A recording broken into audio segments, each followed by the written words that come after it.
Hello दोस्तों, स्वागत है आप सभी का एक बार फिर से मेरे चैनल पर। आज मैं आपके लिए लेकर आया हूं एक ऐसा संडे लंच मेन्यू जो मेरे लिए हमेशा से अल्टीमेट कंफर्ट और एक होलसम फील देता आया है। और मुझे यकीन है कि जब आप इसे अपने घर पर बनाकर एंजॉय करेंगे तो आपको भी वही सुकून मिलेगा। मेरे घर में जब भी ये कॉम्बो बनता है, हम सब आराम से एक साथ बैठकर खाना खाते हैं और उस दिन का लंच कुछ ज़्यादा ही स्पेशल लगता है, जैसे दिन का सबसे सुकून भरा पल वही हो। इस कॉम्बो में आपको मिलती है गरम और फ्लेवरफुल दाल ढोकली, जिसके साथ क्रिस्प और टैंगी पापड़ की चटनी एक परफेक्ट बैलेंस क्रिएट करती है। और इस पूरे लंच को कंप्लीट करता है एक ग्लास भर के रिफ्रेशिंग मसाला छाछ, जो आपको फ्रेश और लाइट फील कराएगा। जब ये तीनों चीज़ें एक साथ आती हैं तो लंच सिर्फ पेट भरने का जरिया नहीं रहता, बल्कि एक कंफर्टिंग और होलसम एक्सपीरियंस भी बन जाता है। तो चलिए अब इस लंच कॉम्बो को थोड़ा और करीब से समझते हैं, क्योंकि इसमें सिर्फ अलग अलग डिशेस नहीं हैं, बल्कि एक ओवरऑल कंफर्टिंग एक्सपीरियंस छुपा हुआ है। तो सबसे पहले शुरुआत करते हैं हमारे इस लंच मेन्यू के हीरो रेसिपी के साथ, जो है दाल ढोकली। मेरे लिए ये सिर्फ एक रेसिपी नहीं, बल्कि एक कंफर्टिंग डिश है जो मेरे इन लॉज के घर से जुड़ी हुई है। जब भी मैं मेरे ससुराल जाता हूँ, एलियोना की मम्मी हमेशा इसे लंच में मेरे लिए बनाती है और किचन से आती हुई वह खुशबू तुरंत ही मेरे दिल को सुकून दे जाती है।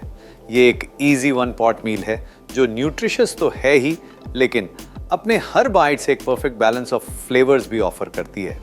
इस रेसिपी में आपको मिलेगी सॉफ्ट आटे और बेसन से बनी ढोकली के पीसेस, जो गरम और फ्लेवरफुल तूर दाल के अंदर डालकर सर्व किए जाते हैं। अब जब बात ढोकली की हो ही रही है तो आप सबको एक क्विक टिप बताता हूँ। जब आप ढोकली का डो बनाएंगे तो ध्यान रखें कि आप उसे इवनली रोल करें, ताकि सारे पीसेस एक जैसे पके और उनका टेक्सचर बिल्कुल परफेक्ट आए।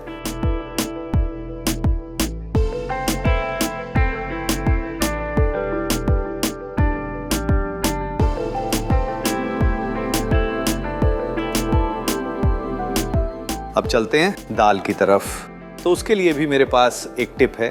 जब आप अपनी दाल को पकाएंगे, उसी वक्त उसमें थोड़ा ज़्यादा पानी ऐड कर दीजिए, ताकि ढोकली डालने पर जो स्टार्च रिलीज़ होता है वो आपकी दाल को नेचुरली थोड़ा थिक टेक्सचर भी देगा। इसलिए एक्स्ट्रा पानी रखने से आपकी दाल की कंसिस्टेंसी वैसी ही बैलेंस्ड रहेगी। साथ ही साथ आप इसमें पीनट्स को भी दाल के साथ ही उबाल सकते हैं, जिससे वो अच्छे से सॉफ्ट हो जाएंगे और आपकी डिश को एक लवली नटी टेक्सचर मिलेगा। मेरी शादी होने के बाद से ही एलियोना भी ये रेसिपी हमारे घर में बनाने लगी और बस कुछ ही दिनों में मेरी तरह मेरे घर वालों को भी काफ़ी पसंद आने लगी और देखते ही देखते ये घर की एक स्टेपल डिश बन गई। हर वीकेंड इसे बनाने का एक रिचुअल सा हो गया, क्योंकि ये डिश सिर्फ पेट ही नहीं बल्कि हम सबके दिल को भी खुश कर देती है। तो इस रेसिपी को फॉलो करके आप भी अपने वीकेंड्स को स्पेशल बनाइए और एंजॉय करिए वही क्लासिक गुजराती फ्लेवर। मेरे लिए ये सिर्फ एक रेसिपी नहीं, बल्कि एक कंफर्टिंग डिश है।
तो अब आगे बढ़ते हैं हमारे कॉम्बो की नेक्स्ट रेसिपी की तरफ, जो है पापड़ की चटनी।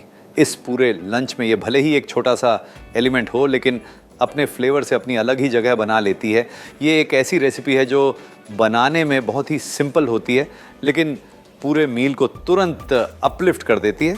इस चटनी को बनाने के लिए मैं आपके साथ एक क्विक टिप शेयर करता हूं। इसके लिए आप बस अपने पापड़ को पहले से ही रोस्ट या फ्राई करके रख सकते हैं और बाकी सारे इंग्रेडिएंट्स के साथ सर्व करने से कुछ देर पहले मिक्स करें।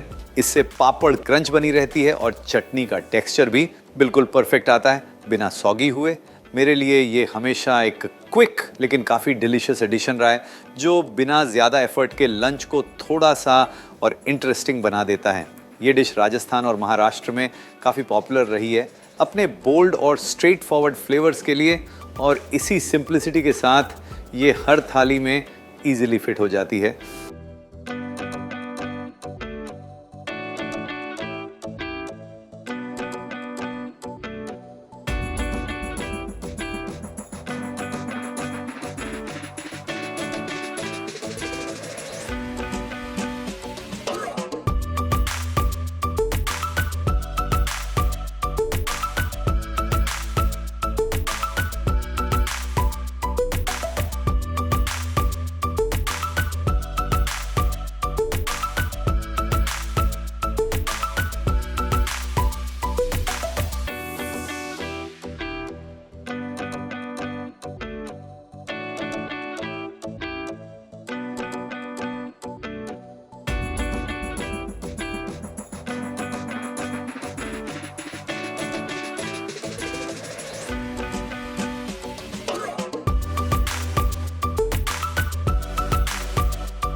तो अब हमारा सफ़र पहुंच गया है इस कॉम्बो के आखिरी और सबसे रिफ्रेशिंग एलिमेंट पर, जो कि है मसाला छाछ। ये सिंपल सी लगने वाली ड्रिंक मेरे घर में हमेशा से लंच को कंप्लीट करने का काम करती आई है, और मुझे लगता है कि सिर्फ मेरे ही घर में नहीं बल्कि लगभग हर घर में हर मील के साथ छाछ का ग्लास ज़रूरी समझा जाता है। मसाला छाछ बनाते वक्त आप कुछ छोटी सी बातों का ध्यान रख सकते हैं जो आपके छाछ के एक्सपीरियंस को और भी बेटर बना सकता है।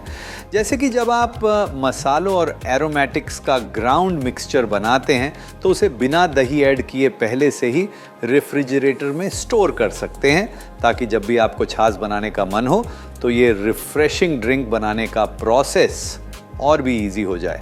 और हाँ, एक और टिप ये है कि जब आप दही यूज़ करते हैं तो पानी ऐड करने से पहले उसे अच्छे से विस्क कर लेना चाहिए, जिससे छाछ बिल्कुल स्मूथ बने और उसमें किसी भी तरह के लम्स ना रहे। तो बस तैयार है आपकी डिलीशियस छाछ, जो आप गरम और फ्लेवरफुल खाने के बाद कभी भी एंजॉय कर सकते हैं। ये तुरंत बॉडी को रिलैक्स करती है और मन को फ्रेश फील करवाती है। घर के बड़े हमेशा कहते थे कि खाने के बाद छाछ पीने से खाना अच्छे से डाइजेस्ट होता है, और शायद इसी वजह से ये हमारे मील का इतना इम्पॉर्टेंट हिस्सा बन गया है। और इस तरह हमारी ये होलसम लंच की जर्नी पूरी होती है। तो बने रहिए मेरे साथ, क्योंकि ऐसे ही और भी कंफर्टिंग सरप्राइजेस और डिलीशियस कॉम्बोज मैं आपके लिए लेकर आता रहूँगा, जो आपके दिन को और भी खास और मेमोरेबल बना देंगे।